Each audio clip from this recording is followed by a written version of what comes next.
안녕하세요. 부역투 디잡스입니다. 이번 영상은 우선 부역투 정예 언니들만 보실 수 있게끔 비공개 영상으로 올려드렸다가 신청이 다 끝나면 공개 영상으로 전환시킬 예정입니다.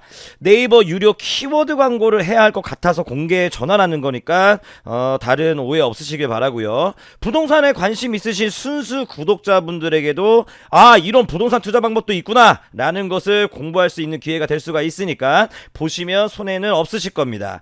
그럼 바로 시작해 보겠습니다. 이번에 설명하는 부동산도 역시 아파트 청약과 전혀 상관없고 리스크도 전혀 없는 부동산들인데 총 4개 현장을 알려드리겠습니다. 먼저 첫 번째로 청주시 오송역 대광 로제비안 민간 임대 아파트입니다. 청약 통장이 필요 없고 다주택자들도 신청이 가능합니다. 청약 자격에 특별한 제약이 없고요. 얼마 전 신광교 제일풍경채 임대 아파트가 대박을 쳤었는데 과연 이 오송역 대광 로제비안 임대 아파트는 어떻게 될지 뒤에서 자세히 설명드릴 거고요. 두 번째는 송도 힐스테이트 스테이 에디션 생활 숙박시설입니다. 요즘 규제 지역에서 틈새 상품으로 뜨고 있는 게 바로 이 생활 숙박시설인데요. 전매 제한이 없고 이것도 역시 청약 신청에 특별한 제약은 없습니다. 약 2주 전에 평촌 센트럴파크 프로지오 생활 숙박시설도 제가 신청을 하라고 추천해드렸는데 로얄층은 벌써 피가 4천만원 이상의 시세가 형성되어 있더라고요. 마지막으로 세 번째 그리고 네 번째 연달아서 설명드릴 건데 평택 고덕신도시에 있는 힐스테이트 어반그로브 상업시설과 신내역 시티 원스퀘어 이게 아파트 분양했었죠. 시티 프라디움 상업시설인데 이 두 개는 상가입니다. 당첨만 되면은 확정 수익금을 보장해주는 프리미엄 보장 뭐 이런 시스템으로 진행할 건데 다음 화면에서 하나하나 자세히 설명을 드리겠습니다. 먼저 오송역 대강 로제비안 민간 임대 아파트를 지도를 보면서 설명을 드리겠습니다. 여기가 바로 오송역이고 지금 설명드리는 대강 로제비안 아파트 위치가 바로 여기 있습니다. 직선거리로는 역세권처럼 보이지만 도보거리로는 한 1km 정도 이렇게 1km 정도 잡아야 할 것 같습니다. 이 오송지역이 개발 호재가 상당히 많은 지역입니다. 생명과학국가산업단지로 1차 산업단지는 이미 어느 정도 개발이 진척되었고요. 그 다음에 바로 옆에 2차 그리고 그 아래 3차 산업단지도 예정이 되어 있습니다. 일자리가 많이 창출이 되어 인구 유입이 계속 된다는 것을 의미할 수가 있겠고 그리고 오송역 바로 옆에 이 위치에 오송 역세권 도시개발 사업도 진행 중인데 이 사업은 시간이 조금 더 걸릴 것 같습니다. 그리고 지금 행정수도 이전 논의가 활발해지면서 세종시가 정말 핫하죠. 바로 여기가 세종인데 오송역과는 한 15km 정도 재보면 이렇게 14km 15km 정도 될 것 같습니다. 뭐 서울에서 KTX 타고 세종시에 가려면 이 오송역에서 너무 내려서 가야겠죠. 그리고 다목적 방사선 가속기 구축 사업지가 청주 오창지역 오창지역으로 확정이 되면서 한동안 청주가 매우 뜨거웠는데 위치가 바로 여기입니다. 서호창 IC 근처에 후길이 바로 여기에요. 오송역과는 16km 정도 떨어져 있을 것 같은데 한번 재볼게요. 오송역과는 바로 여기가 그렇죠. 16km 정도 이렇게 떨어져 있습니다. 이 밖에도 서울 세종 고속도로 오송 지선 연결 호재도 있고 여하튼 이 오송이 개발 호재가 너무나 많은 지역이에요. 근데 개발 호재가 많은데 이런 개발 호재에 비해서 현재 너무 저평가받고 있는 데다가 청주가 규제 지역으로 묶이면서 가격 상승에 제한을 받고 있는 상황인데 저는 이렇게 생각합니다. 지금이 바로 투자 적기다. 이렇게 강조하고 싶은데 간단하게 이렇게 비교를 해볼게요. 세종시가 이 세종시가 만약 서울이라면 이 오송은 광명 정도 된다. 교통호재가 만발한 광명시, 광명 정도 된다. 이렇게 이해를 하시면 되겠습니다.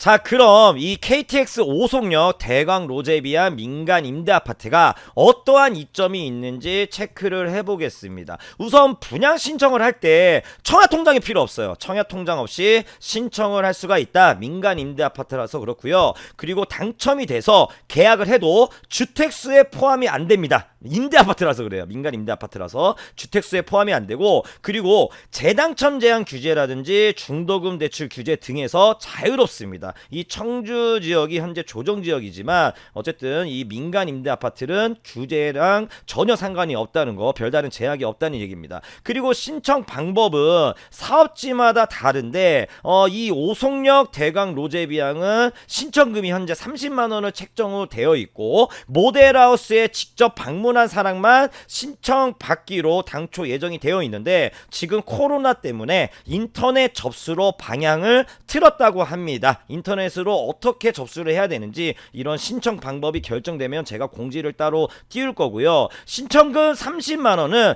당첨이 되고 나서 동호수가 마음에 안 들어서 계약을 포기해도 무조건 환불이 됩니다.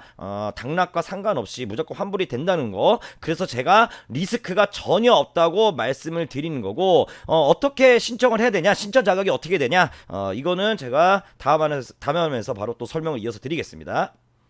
민간 임대 아파트는 민간 임대 주택법에 따라 분양을 하는데 종류가 크게 두 가지가 있습니다. 먼저 첫 번째 공공 지원 민간 임대 아파트가 있고, 그리고 두 번째 일반 민간 임대 아파트, 이렇게 두 가지가 있습니다. 공공 지원 민간 임대 아파트는 무주택자만 청약이 가능하고요. 이 일반 민간 임대 아파트는 특별한 청약 제약이 없습니다. 오송역 대강 로제비앙은 일반 민간 임대 아파트로 유주택자들도 청약 신청이 가능합니다. 한마디로 대한민국 19세 이상 성인이라면 누구나 신청이 가능하다는 의미인데, 여기 홈페이지에 설명이 써 있을 겁니다. 여기 써 있네요. 자, 만 19세 이상 누구나 청약이 가능하다. 한마디로 주택이 하나 있든 100개 있든 상관없이 성인이면 누구나 신청이 가능하다는 의미고요. 그리고 가장 좋은 게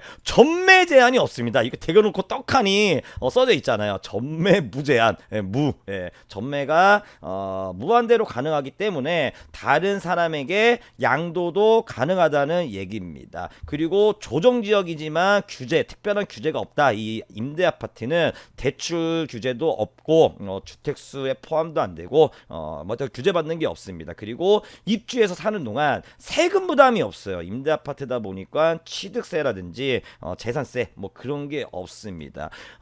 이 일반 민간 임대 아파트 임대 조건이 단기 4년짜리가 있고, 그 다음에 장기 8년짜리가 있습니다. 이 오송역 대강 로제비앙은 8년 임대로 8년 동안 전세로 살다가 나중에 분양 전환을 받을 수 있는 건데, 공고문을 봐야 정확히 알 수가 있겠지만 전세 보증금은 1억 5천 정도, 지금 얘기 나오는 게 1억 5천 정도, 이게 지금 25평 정도 되거든요. 전세 보증금은 1억 5천 정도 예상을 하시면 될 것 같고, 입주하고 나서 8년간 전세로 살다가 분양 전환을 받을 수 있는 겁니다. 이 분양 전환 가격이 어떻게 될지는 미지수인데, 민간 임대 아파트가 입주하고 나서 조기에 분양 전환 가격을 확정한 여러 사례를 봤을 때 입주자에게 분명 메리트 있는 가격으로 분양 전환하지 않을까, 이렇게 생각하는 게 맞는 것 같고요. 그리고 하나 더 팩트 체크해야 될 게 있는데,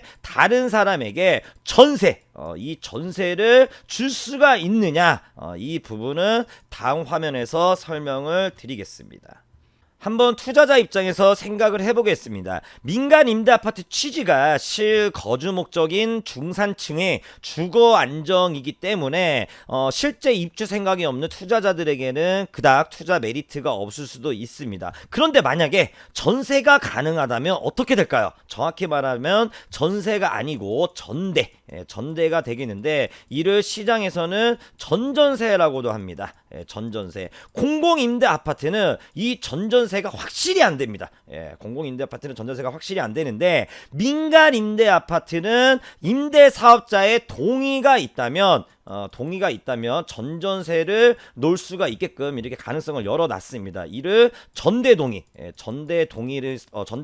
전대동의라고 하는데, 대강 로제비앙이 과연 이 전대동의를 해줄지 안 해줄지는 불명확한데 보통은 전대동의 안 해줍니다. 왜냐, 일거리가 많아지잖아요. 여하튼 민간 임대 아파트에서 전대동의 없이 암암리에 전전세 계약을 하는 케이스는 비일비재하고, 이를 불법이라고 해서 규정하여 단속하지는 않습니다. 페널티는 분명히 있습니다. 임대사업자 동의 없이 전전세를 놨을 경우에 계약을 해지할 수 있다. 이런 게 표준 임대차 계약서에 나오는데, 자 보세요. 해야 한다가 아니고 할 수 있답니다. 이게 어떤 의미인지 다들 아시잖아요. 다시 정리를 하자면, 4인 간의 전전세 계약은 당사자끼리는 분명 유효한 계약이고요. 형사처벌 대상은 아니라는 겁니다. 오송역 대강로제비앙 공부를 하다 보니까 바로 인근에 4년 민간 임대 아파트 분양한 게 있더라고요. 현재 입주를 한 상황인데, 이 아파트는 어떠한 상황인지 지도 보면서 설명을 드려보겠습니다.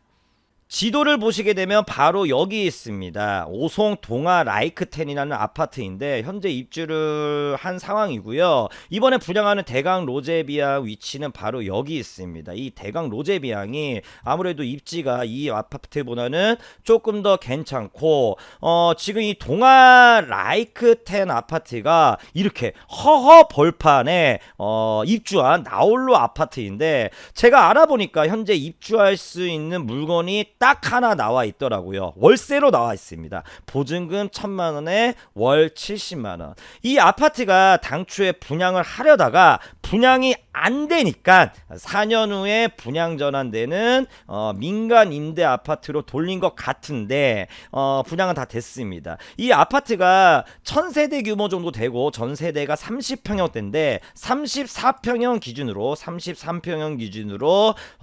분양했던 전세 보증금은 2억 정도 됩니다.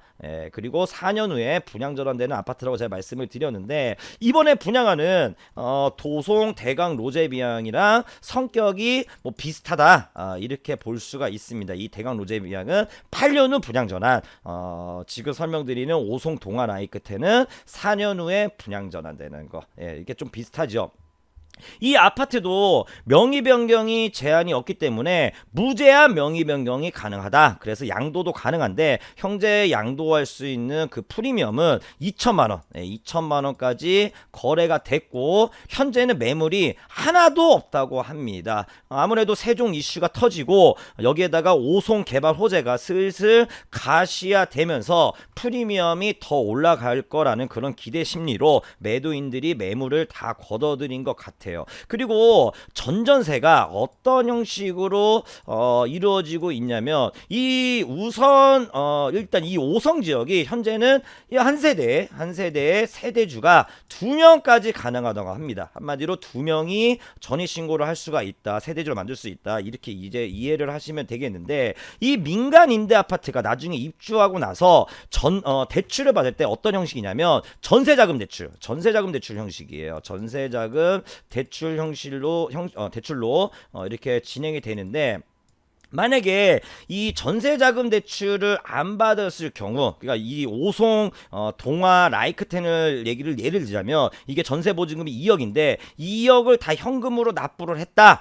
그러면 전입신고 의무는 없어요. 분양 계약자가 전입신고 의무가 없기 때문에 다른 세입자가 법률 용어로 전차인이라고 하거든요. 이게 전전세니까 전차인, 다른 세입자가 전입신고를 혼자서만 할 수가 있는데, 만약에 전세자금 대출 대출을 받게 돼도 집주인이 전입신고를 하고 전차인도 전입신고를 할 수가 있습니다. 두 명의 세대주를 만들 수 있다는 거. 이게 좀 내용이 어려울 수도 있는데 간단히 정리를 하면 이렇게 됩니다. 암암리에 전월세 계약이 가능하다. 이게 핵심 포인트라고 할 수가 있겠습니다. 개인적으로 이번에 분양하는 오송, 대강, 로제비앙 여기 좀 투자 욕심이 납니다. 예, 저도 신청을 할 건데 당첨이 되었으면 좋겠습니다. 세대수가 많고 일반적인 아파트가 아니라서 당장 프리미엄은 형성이 안 될 수도 있어요. 하지만 중장기적으로 보면 분명 메리트가 있는 게, 다시 정리하자면 이 청주 오송 지역이 개발 호재가 탄탄하고, 그리고 전매 제한이 없고 대출 제한 등의 규제도 없고 주택수에도 안 잡히고 취득세, 재산세, 뭐 8년간 이런 세금 낼 게 전혀 없다는 겁니다. 그리고 지금 당장 이거 계약할 때 들어가는 돈은 1,500만 원밖에 없어요. 중장기적으로 보면은 초대박 칠 것 같은 그런 느낌적인 느낌이 듭니다. 돈 냄새가 진하게 풍기는데, 어쨌든 뭐 괜찮을 것 같고, 내용이 너무 길어져서 여기서 한번 끊고 리스크가 전혀 없는 부동산 투자 얘기 다음 영상에서 이어서 계속 설명을 드리겠습니다. 감사합니다.